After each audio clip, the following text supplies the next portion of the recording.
स्वागत है दोस्तों आपका आपके ही चैनल ओनली मैथ्स एकेडमी में। प्रीवियस लेक्चर में हमने देखा था एक्सरसाइज 3.1 का क्वेश्चन नंबर 1 से 5 तक, ठीक है। और उसमें टाइप्स ऑफ मैट्रिसेस भी हमने पढ़ लिया था। इस वीडियो में हम लोग इक्वलिटी ऑफ मैट्रिसेस को पढ़ेंगे। इसमें ये पढ़ेंगे कि दो मैट्रिक्स के इक्वल होने की क्या क्या कंडीशन होते हैं। ये टॉपिक बहुत ही इंपॉर्टेंट है एग्ज़ाम के पॉइंट ऑफ व्यू से। इस पर कई सारे सवाल बनते हैं और हम लोग उसके बाद एक्सरसाइज 3.1 का ही क्वेश्चन 6 से 8 तक इसी वीडियो में सॉल्व करेंगे। तो चलिए शुरू करते हैं। पहले इक्वलिटी ऑफ मैट्रिसेस क्या होते हैं। देखिए यहाँ पे लिखा हुआ है two matrices A is equal to AIJ and B is equal to BIJ are set to be equal if. दो मैट्रिक्स हैं यहाँ पे A और B, इनको हम तभी इक्वल कह सकते हैं। उसके लिए दो कंडीशन गिवन है। पहला कंडीशन देखते हैं क्या है। पहला कंडीशन जो हमारा है वो लिखा हुआ है they are of same order. दोनों के दोनों क्या होने चाहिए, सेम आर्डर के होने चाहिए, तभी उन दोनों को हम लोग दो मैट्रिक्स को क्या कह सकते हैं, इक्वल कह सकते हैं। उनके आर्डर क्या होने चाहिए, सेम। हमने प्रीवियस लेक्चर में बता चुके हैं कि आर्डर क्या होता है। आर्डर ऑफ मैट्रिक्स कैसे निकलता है, number of row multiply by number of column. Clear. अब दूसरा कंडीशन देखते हैं। दूसरा कंडीशन क्या है, each element of A is equal to.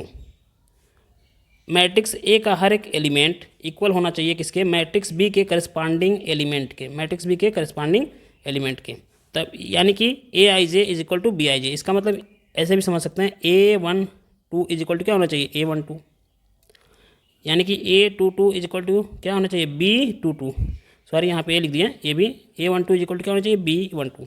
अब इसको एग्जांपल से समझेंगे तो बहुत ही अच्छे से समझ में आएगा दूसरा वाला कंडीशन। क्लियर। तो चलिए हम एक एग्जांपल लेते हैं यहाँ पे एक मैट्रिक्स का। जैसे मान लेते हैं यहाँ पे हमारे पास एक मैट्रिक्स था, यहाँ लिख दिया X Y Z और B। क्लियर। हम क्या करते हैं, एक और मैट्रिक्स ले लिया यहाँ पे, इसमें लिख दिया -1 3 8 और 12 लिख देते हैं। अब देखिए ध्यान से देखें अगर, तो दोनों मैट्रिक्स का ऑर्डर क्या है। इस वाले मैट्रिक्स का अगर ऑर्डर देखते हैं, इस मैट्रिक्स का ऑर्डर है 2 मल्टीप्लाई बाई 2 और इस मैट्रिक्स का भी ऑर्डर क्या है, 2 मल्टीप्लाई बाई 2। क्लियर। ऑर्डर तो सेम है दोनों के ऑर्डर सेम हो गए। तो अब यहाँ इस एलिमेंट का पोजीशन अगर देखें, इस एलिमेंट का X का, तो इसका पोजीशन क्या है, A11 है। क्लियर। ये मैट्रिक्स A है और ये मैट्रिक्स B था। और सिमिलरली इस एलिमेंट का अगर हम लोग पोजीशन देखते हैं तो ये है B11। क्लियर। अब देखिए दोनों I मतलब क्या, नंबर ऑफ रो, J मतलब नंबर ऑफ कॉलम, दोनों यहाँ पे 1 1 है IJ और यहाँ पे भी IJ सेम है। तो इसका मतलब जो X की वैल्यू हो जाएगी -1 के इक्वल हो जाएगी। क्लियर। तो यहाँ से हम लोग लिख सकते हैं क्या, -1। जब दो मैट्रिक्स क्या होंगे, इक्वल होंगे, तो उनके करस्पॉन्डिंग एलिमेंट भी आपस में इक्वल होंगे। इसी तरीके से अगर हम लोग अब देखते हैं Y के बारे में सोचा, यहाँ पे जो दिख रहा है आपको Y, ठीक है, इसका जो पोजीशन है ये हो जाएगा A12 और इसका पोजीशन देखेंगे तो ये हो जाएगा B12। तो इसका मतलब ये दोनों भी आपस में क्या हो जाएंगे, बराबर हो जाएंगे, क्योंकि ये करस्पॉन्डिंग एलिमेंट है। तो Y इज इक्वल टू कितना लिख देंगे, 3। क्लियर। और यहाँ पे X इज इक्वल टू कितना था, -1। क्लियर। ये टॉपिक क्लियर हो गया। अब हम लोग चलते हैं क्वेश्चन नंबर 6 पे। तो क्वेश्चन नंबर 6 को हम लोग सॉल्व करते हैं। क्वेश्चन नंबर 6 क्या है, find the value of X Y and Z from the following equation. जो इक्वेशन गिवन है उसमें X Y और Z की वैल्यू फाइंड करनी है। तो क्वेश्चन नंबर 1 जो यहाँ पे है, यहाँ पे ध्यान से अगर देखें तो दोनों मैट्रिक्स का ऑर्डर क्या है, ये इसका ऑर्डर है 2 मल्टीप्लाई बाई 2, इसका भी ऑर्डर है 2 मल्टीप्लाई बाई 2 और दोनों मैट्रिक्स के बीच इक्वल टू का साइन लगा हुआ है। क्लियर। तो इनके करस्पॉन्डिंग एलिमेंट आपस में क्या होंगे, इक्वल होंगे। जैसे यहाँ पे मान लीजिए 4 है, इसका पोजीशन क्या है, A11 और इसका भी पोजीशन क्या है, अगर एक मैट्रिक्स B है तो ये B11। तो A11 और B11 दोनों करस्पॉन्डिंग एलिमेंट हुए, तो इसलिए ये दोनों आपस में इक्वल होंगे। क्लियर। तो इसको हम लोग Y इज इक्वल टू क्या लिख सकते हैं, यहाँ पे Y इज इक्वल टू लिख सकते हैं Y इज इक्वल टू 4। इसी तरीके से हम लोग X को देखते हैं और 1 को देखते हैं, तो करस्पॉन्डिंग एलिमेंट तो X इज इक्वल टू कितना लिख सकते हैं, 1। और कौन सा बचा, Z को देखिए और यहाँ पे 3 को देखिए, दोनों करस्पॉन्डिंग एलिमेंट है, तो लिख सकते हैं Z इज इक्वल टू हमारा 3। Z इज इक्वल टू कितना गया, 3। पहला क्वेश्चन सॉल्व हो गया। अब क्वेश्चन नंबर 2 को देखते हैं। क्लियर। देखिए यहाँ पे ये जो एलिमेंट दिख रहा है इसका करस्पॉन्डिंग एलिमेंट होगा 6, तो ये दोनों आपस में क्या होंगे, इक्वल होंगे। क्लियर। तो हम लोग यहाँ से लिख सकते हैं X + Y is equal to 6। ये पहला इक्वेशन हो गया आपका। दूसरा देखिए, हम यहाँ से देखें, इस एलिमेंट को देखिए और इसको देखिए, सॉरी इसको और इसको देखेंगे, ठीक है। दोनों देखिए करस्पॉन्डिंग एलिमेंट है, तो हम लोग लिख सकते हैं यहाँ पे इन दोनों से 5 + Z इज इक्वल टू कितना, 5। 5 से 5 कैंसिल हो गया, बचा क्या, z इक्वल टू आ गया 0, तो z की वैल्यू आ गई 0। क्लियर। अब हम लोग देखते हैं इसमें, यहाँ पे इसको देखिए आप, 1 मिनट, इसको देखते हैं, z इक्वल टू कितना आ गया था 0 ना। अब यहाँ पे इसको देखें, इसका करस्पॉन्डिंग एलिमेंट है 8। क्लियर। तो हम लोग लिख सकते हैं यहाँ पे x y is equal to कितना 8, x y is equal to कितना 8। क्लियर।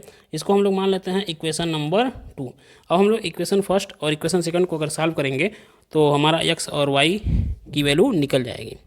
तो हम क्या करते हैं, यहीं से एक्स की वैल्यू निकाल लेते हैं। ऐसे ध्यान से देखिए, एक्स इज इक्वल टू लिख सकते हैं 8/y, x is equal to क्या आ गया हमारा 8/y। इसी की वैल्यू हम इक्वेशन फर्स्ट में पुट कर देते हैं।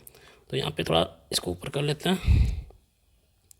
यहाँ पे जो हमारा x की वैल्यू आई है, x is equal to 8/y, इसी को हम लोग पुट कर देते हैं इक्वेशन फर्स्ट में। Putting in equation first, equation first क्या था हमारा, x plus y is equal to 6। x की वैल्यू लिखते हैं तो यहाँ पे 8/y plus y is equal to 6, y को लिख सकते हैं y/1। अब इसको लिखा जा सकता है 8 plus y square is equal to, अपान में y हो जाएगा यहाँ पे 6। अब क्रॉस मल्टीप्लाई अगर कर दें तो ये हो जाएगा 8 plus y square is equal to 6y। अब 6y को इधर ट्रांसफर कर लिया तो ये हो जाएगा वाई स्क्वायर माइनस 6y और प्लस कितना 8 इज इक्वल टू 0। अब देखिए ये बन गया एक क्वाड्रेटिक इक्वेशन। क्या बन गया, क्वाड्रेटिक इक्वेशन। अब हम लोग स्प्लिटिंग मेथड पढ़ चुके हैं क्लास 10 में, तो उसी का यूज करके इसको सॉल्व करते हैं। देखिए जैसे इसको लिख सकते हैं वाई स्क्वायर माइनस, अब कितना लिख सकते हैं यहाँ पे, अगर लिखें 4y minus 2y, 4y minus 4y और माइनस 2y को ऐड करेंगे तो माइनस 6y और मल्टीप्लाई करेंगे तो 8 आ जाएगा। तो ये हो गया हमारा, हमने इसको स्प्लिट कर दिया मिडिल टर्म को। अब इन दोनों में कॉमन देखते हैं तो y मिल रहा है, तो यहाँ लिखेंगे y माइनस 4। इन दोनों में कॉमन है -2, तो हमने कॉमन ले लिया, तो यहाँ भी हो गया y minus 4 is equal to कितना 0। अब इन दोनों में कॉमन क्या है, y माइनस 4 और लिखेंगे y minus 2 is equal to 0। ये सब आप हाई स्कूल में पढ़ चुके हैं, इसलिए मैं जल्दी जल्दी इसको बता रहा हूँ। अब लिख सकते हैं कि अब क्या हो जाएगा, y इज इक्वल टू 1 हो जाएगा 4 और एक y इज इक्वल टू हो जाएगा 2। क्लियर। y की कितनी वैल्यू आई, 2 वैल्यू आ गई, y की वैल्यू आ गई 2। अब हम क्या करेंगे, y की वैल्यू इक्वेशन फर्स्ट में रख देंगे। इक्वेशन फर्स्ट हमारा देखिए क्या था, इक्वेशन फर्स्ट अगर देखते हैं, इक्वेशन फर्स्ट है हमारा x plus y is equal to 6 था। y की वैल्यू अगर यहाँ पे हम लोग 4 रखते हैं तो x की वैल्यू आ जाएगी 2, 4 उधर जाके माइनस होगा तो 2 आ गया। अगर x की वैल्यू हम लोग रखते हैं इसमें 2, देखिए y की वैल्यू यहाँ पे क्या रखते हैं 2 रखते हैं, x plus 2 is equal to 6, तो x की वैल्यू कितनी आ जाएगी 4। तो ये आपका क्या हो गया, आंसर हो गया। एक्स वाई जेड की वैल्यू हमने फाइंड कर ली। अब क्वेश्चन नंबर 3 यहाँ पे बचा हुआ है, चलिए उसको सॉल्व कर लेते हैं। अब देखिए यहाँ पे ये 3 बचा हुआ है क्वेश्चन 3, इसमें भी एक्स वाई और जेड की वैल्यू फाइंड करनी है। दोनों का अगर आर्डर देखें तो कितना है, रो देखिए कितना है, 1 2 3 3 है, तो 3 मल्टीप्लाई बाई 1 1 ही कॉलम है। इसका भी आर्डर है 3 मल्टीप्लाई बाई 1, दोनों मैट्रिक्स का आर्डर सेम है और दोनों के बीच में इक्वल टू का साइन भी लगा हुआ है, तो इसका मतलब दोनों के करस्पॉन्डिंग एलिमेंट इक्वल होंगे। तो क्या हो सकता है यहाँ पे, x plus y plus z is equal to 9 लिख सकते हैं। तो हम लोग यहाँ पे लिखेंगे x plus y plus z is equal to 9। क्यों ऐसा हुआ, क्योंकि ये करस्पॉन्डिंग एलिमेंट है। पहला इक्वेशन पे लिखेंगे x plus z is equal to क्या हो जाएगा आपका 5, ये सेकेंड इक्वेशन हो गया। फिर हमारा हो जाएगा y plus z is equal to कितना 7, ये हो गया हमारा थर्ड इक्वेशन। अब हम लोग क्या करेंगे, देखिए हमको पेयर बनाना होगा लीनियर इक्वेशन का, तभी हम लोग सॉल्व कर पाएंगे, जो कि हमने हाई स्कूल में पढ़ा था, pair of linear equation in 2 variable. लेकिन यहाँ पे दिख रहा है कि ये 3 वेरिएबल हैं। क्लियर। तो हम इसको पहले क्या करेंगे, 2 वेरिएबल का एक पेयर बनाने की कोशिश करेंगे। तो क्या करते हैं हम लोग, यहाँ से देखिए फ्रॉम इक्वेशन सेकेंड से हम लोग क्या करते हैं, एक्स प्लस जेड की वैल्यू इक्वेशन फर्स्ट में रखते हैं। यहाँ लिख देंगे, यहाँ लिखेंगे from equation second putting the value x plus z is equal to 5 in equation first. ठीक है, x plus z is equal to 5 की वैल्यू हम लोग पुट कर रहे हैं इक्वेशन फर्स्ट में। इक्वेशन फर्स्ट हमारा क्या था, ध्यान से देखिए, इक्वेशन फर्स्ट था हमारा x plus y plus z is equal to 9। अब इसमें x प्लस जेड है, यहाँ x है और यहाँ z है, इन दोनों की जगह पे 5 रख सकते हैं। तो लिख दीजिए 5 प्लस वाई इक्वल टू कितना हो गया 9। अब 5 को अगर उधर ट्रांसफर करेंगे तो ये हो जाएगा 9 माइनस 5, वाई इक्वल टू कितना आ गया 4, वाई इक्वल टू आ गया आपका 4। क्लियर। अब देखिए यहाँ पे पेयर बनाने की जरूरत भी नहीं पड़ी, वैसे ही निकल गया, हमने सोचा कि पेयर बनेगा।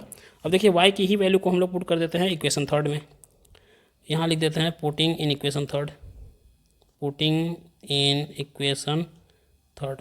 तो इक्वेशन थर्ड था हमारा y plus z is equal to 7, y की वैल्यू रखा है यहाँ पे 4, जेड इज इक्वल टू 7। अब यहाँ से सॉल्व करेंगे तो जेड की वैल्यू आ जाएगी कितनी 3, तो जेड का आंसर आ गया। अब देखिए y की वैल्यू मिल गई, जेड की वैल्यू मिल गई। अगर जेड की वैल्यू हम लोग उठा के इक्वेशन सेकंड में रखते हैं, किस में रखते हैं सेकंड में, तो यहाँ पे अब मैं लिखता नहीं हूँ पुटिंग में, आप लोग लिख लीजिएगा। यहाँ पे था x plus z is equal to 5, यहाँ जेड की वैल्यू हमने रखा 3 और यहाँ से x की वैल्यू आपको मिल गई 2। तो इस तरह से x y जेड की भी वैल्यू मिल गई।